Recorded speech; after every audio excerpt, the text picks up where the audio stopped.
Plus d'1 million d'hommes en France ont des problèmes urinaires ou des douleurs prostatiques. La prostate, on en parle et c'est tout de suite.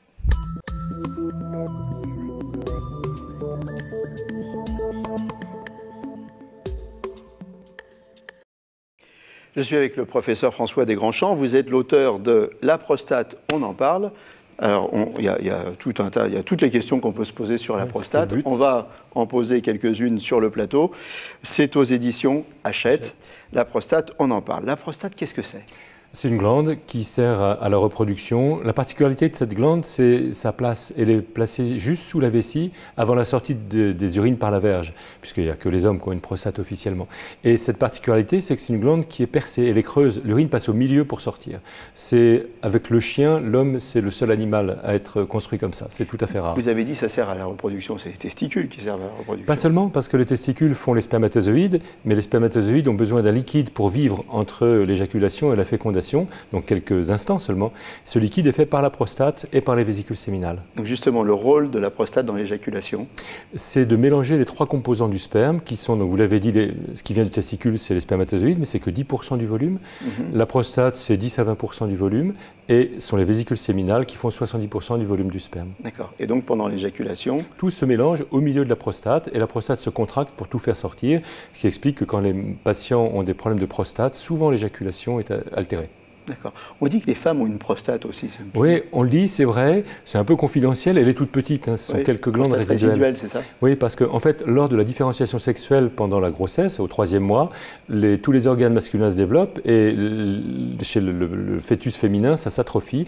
Et donc, chez les femmes, quand on dissèque l'urètre, puisque la prostate est autour du canal de l'urètre, on l'a dit, on trouve quelques glandes qui n'ont aucune signification particulière. On dit que c'est responsable de quelques éjaculations féminines lors de l'orgasme, mais sinon c'est quelques gouttes simplement, et il n'y a pas de pathologie particulière liée à ces glandes résiduelles.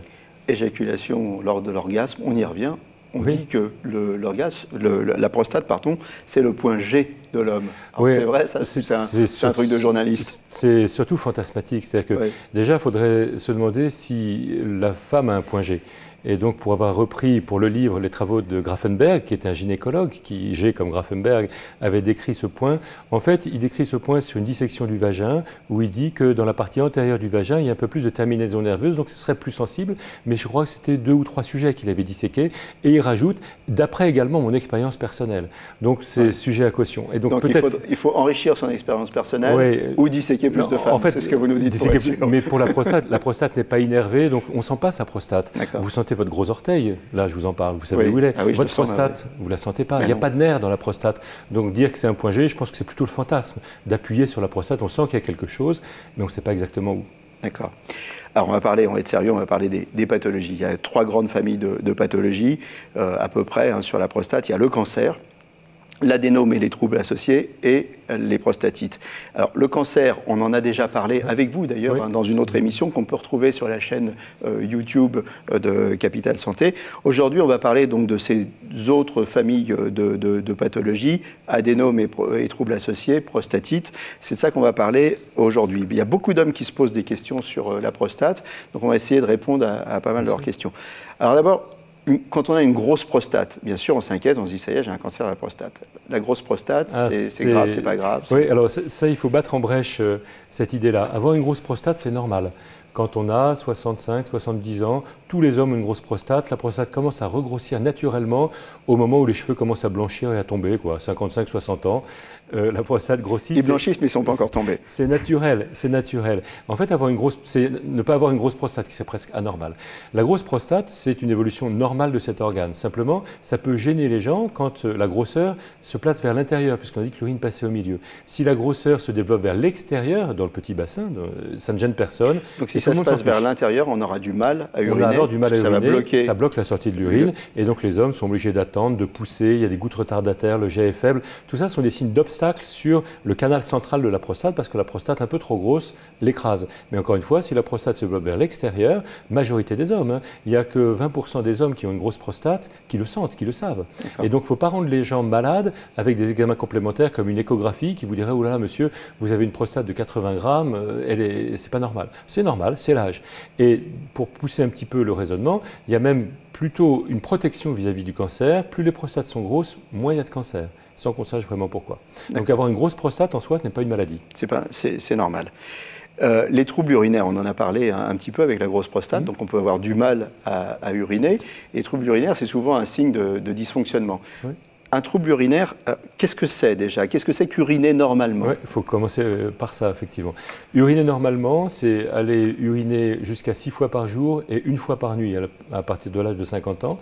La miction doit être facile, doit être indolore et rapide, en moins d'1 minute. C'est ça les critères. Et à partir de là, chaque critère pris en défaut, ça crée un vocabulaire médical. Un schéma aussi sur votre bouquin avec le jet. Et plus on va loin, et plus on est jeune, finalement. Absolument, parce que en fait, le jet diminue avec l'âge, d'une part parce que la prostate grossit, donc peut bloquer un petit peu, et aussi parce que la vessie qui est un muscle finit par se fatiguer. On urine 20 000 fois par vie. Et donc, en fait, la force musculaire, avec l'âge, baisse, et la force de contraction de la vessie baisse aussi. D'accord. Quand on se lève plusieurs fois la nuit, parce que vous avez dit, uriner normalement, c'est 6 fois par jour, 1 fois la nuit. Si je me lève 2, 3 fois par nuit, c'est pas normal. Est-ce que c'est pas normal? C'est pas forcément un cancer. Alors, c'est certainement pas un cancer. Les cancers, en fait, ne donnent aucun signe, sauf à un stade très tardif. Et là, il y a du sang dans les urines ou des douleurs. Donc, le fait d'avoir des symptômes urinaires, la plupart du temps, c'est pas lié à un cancer. Et c'est même pas lié à la prostate, parfois. Alors, ça peut ne pas être lié à la prostate, bien sûr, mais c'est quand même le premier signe de problème prostatique. En fait, quand un homme se lève la nuit, il y a 4 causes. La première cause, c'est la prostate. On peut le savoir parce que le jet peut être un peu faible. La deuxième cause, c'est la vessie, des vessies hyperactives qui ne supportent pas d'être remplies. Dans ces cas-là, c'est pas seulement la nuit, le jour également, on est obligé d'uriner souvent. Et puis, il y a 2 autres causes auxquelles vous faites allusion, qui sont complètement indépendantes de la prostate et du système urinaire. C'est l'apnée du sommeil, les gens qui sont des gros ronfleurs, hommes et femmes confondus d'ailleurs, gros ronfleurs qui font des pauses respiratoires. À ce moment-là, l'organisme sécrète un diurétique, on fabrique de l'urine la nuit et on fait des gros volumes la nuit. Et la dernière cause, c'est le cœur.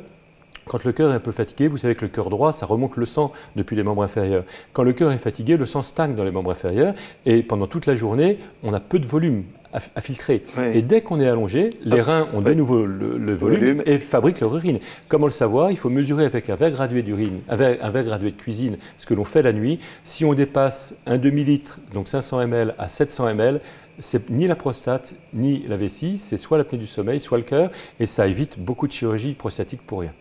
Troubles urinaires, troubles sexuels. Tout à fait lié.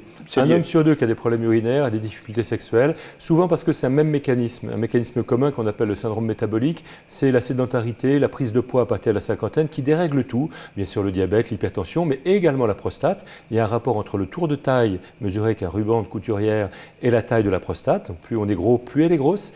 Et puis, tout le monde peut se regarder, mais ça va. Ça va. Et puis, donc le syndrome métabolique explique à la fois les problèmes prostatiques et également les problèmes de difficultés sexuelles. Donc un homme sur 2 qui est gêné pour uriner a des difficultés sexuelles.